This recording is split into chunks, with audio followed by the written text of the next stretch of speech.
नमस्कार दोस्तों, सभी का बहुत बहुत स्वागत है। यहाँ पर हम आपके लिए लेकर आए हैं 100 भूगोल के वन लाइनर।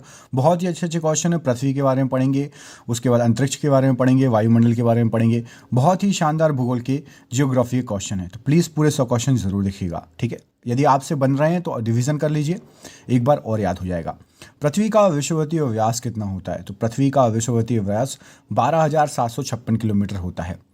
पृथ्वी का ध्रुवीय व्यास यदि आप देखेंगे तो 12,714 किलोमीटर पृथ्वी का ध्रुवीय व्यास है।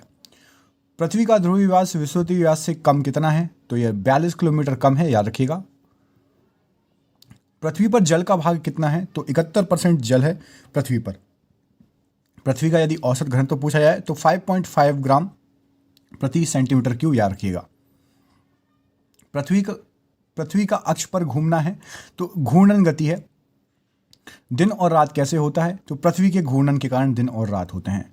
ऋतु परिवर्तन क्या है, कैसे होता है? तो पृथ्वी के परिक्रमण के कारण ऋतु परिवर्तन होता है। पृथ्वी 1 घंटे में कितना घूमती है? तो 15 डिग्री देशांतर घूमती है पृथ्वी 1 घंटे में। पृथ्वी अपनी धुरी पर कितनी झुकी हुई है? तो 23.5 डिग्री झुकी हुई है पृथ्वी अपनी धुरी पर। पृथ्वी के भूपर्पटी क्रस्ट में प्रचुर मात्रा में क्या उपलब्ध है? तो ऑक्सीजन उपलब्ध है, याद रखिएगा, 46.80%। पृथ्वी गोल है, ये किसने कहा था सबसे पहले? तो पाइथागोरस ने कहा था। आपको पता है कि पृथ्वी गोल नहीं है, याद रखिएगा। पृथ्वी का आकार कैसा है, कमेंट करके बताइए। पृथ्वी की सतह के नीचे द्रवीभूत शैल कहलाता है तो मैग्मा कहलाता है। जब ज्वालामुखी फटता है तो मैग्मा निकलता है, लावा निकलता है। पृथ्वी तथा सूर्य के मध्य अधिकतम दूरी कब होती है? तो 4 जुलाई को होती है, जिसको आप अपसौर भी बोलते हैं। पृथ्वी तथा सूर्य के मध्य न्यूनतम दूरी कब होती है? तो 3 जनवरी को होती है, जिसको आप उपसौर बोलते हैं, ठीक है। अपसौर उपसौर याद रखिएगा। उपसौरिक एवं अपसौरिक को मिलाने वाली काल्पनिक रेखा क्या कहलाती है? तो एप्साइट रेखा कहलाती है। पृथ्वी की अपेक्षा चंद्रमा का द्रव्यमान कितना है? तो 1/6 है। यहाँ पर 1/8 लिखा है, गलत, 1/6 है ना। अगला क्वेश्चन देखिए, माफ कीजिएगा, यहाँ पर 1/8 सही है, द्रव्यमान की बात हो रही है।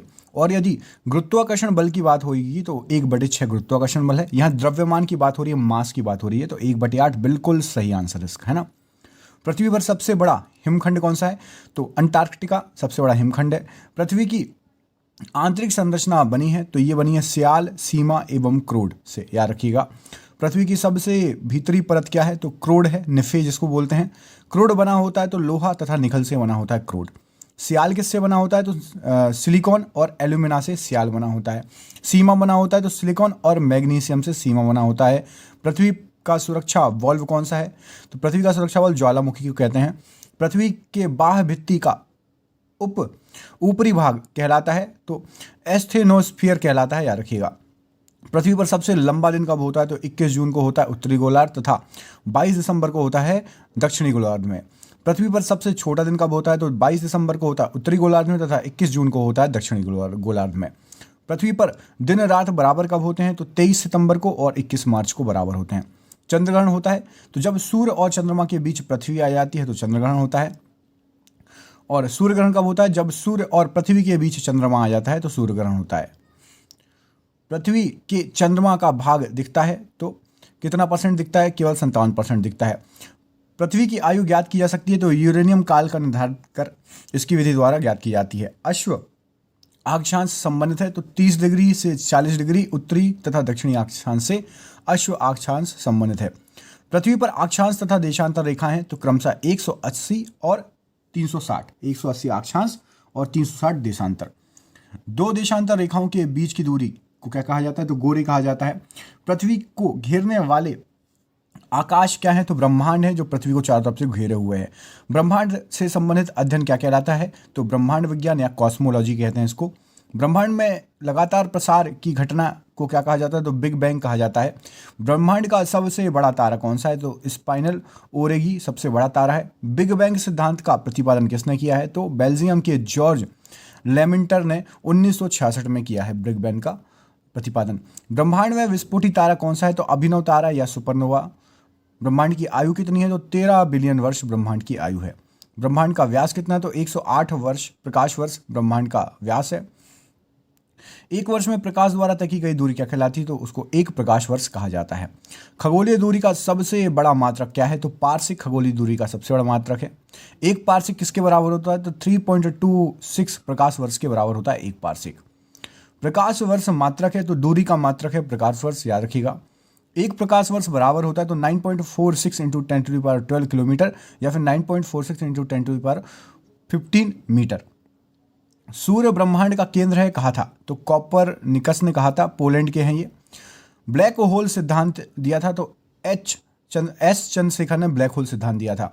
वह सीमा जिसके बाहर तारे आंतरिक मृत्यु से ग्रसित हो जाते हैं क्या कहलाता है, तो चंद्रशेखर सीमा कहलाती है।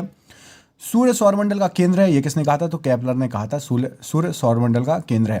तारे का रंग सूचक है तो उसके तापमान का सूचक है तारे का रंग। अंतरिक्ष यात्री को आकाश कैसा दिखता है, तो अंतरिक्ष यात्री को आकाश काले कलर का दिखाई देता है।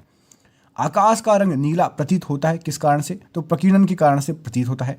तारे के टिमटिमाने का कारण क्या है, तो प्रकाश का अपवर्तन तारे के टिमटिमाने का कारण है। तारे का सुंदर पैटर्न कहलाता है तो ये कहलाता है तारामंडल, याद रखिएगा। तारामंडल की कुल संख्या कितनी है, तो 89 है तारामंडलों की संख्या। सबसे बड़ा तारामंडल कौन सा है, तो सेंटारस सबसे बड़ा तारामंडल है।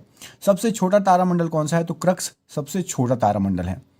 तारों के बड़े बड़े गुच्छों का समूह कहलाता है तो इसको बोलते हैं गैलेक्सी, और व्यास 105 प्रकाश वर्ष है गैलेक्सी का। आकाशगंगा की आकृति कैसी है, तो सर्पिलाकार है आकाशगंगा की आकृति। आकाशगंगा की निकटतम मंदाकिनी कौन सी है, तो देवयानी सबसे निकटतम मंदाकिनी है।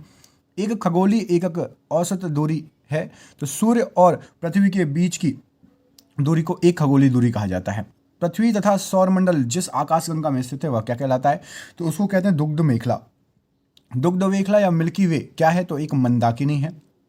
मंदाकिनी क्या है, तो हजारों तारों का एक समूह मंदाकिनी कहलाता है। नवीनतम ज्ञान मंदाकिनी ड्वार्फ मंदाकिनी है, जो सबसे अभी ज्ञात मंदाकिनी है। पल्सर क्या होते हैं, तो तेजी से घूमने वाले तारे को पल्सर कहते हैं। आकाशगंगा मंदाकिनी को सर्वप्रथम किसने देखा था, तो गैलीलियो ने देखा था।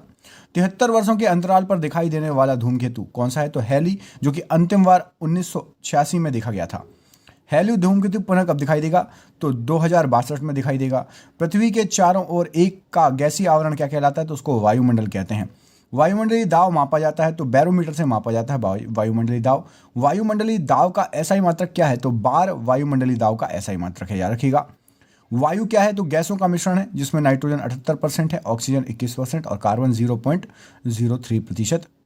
वायुमंडल में विद्यमान अक्रिय गैस कौन सी है, तो ऑर्गन अक्रिय गैस वायुमंडल में विद्यमान है। भारत की जलवायु कैसी है, तो उष्णकटिबंधीय मानसूनी जलवायु है।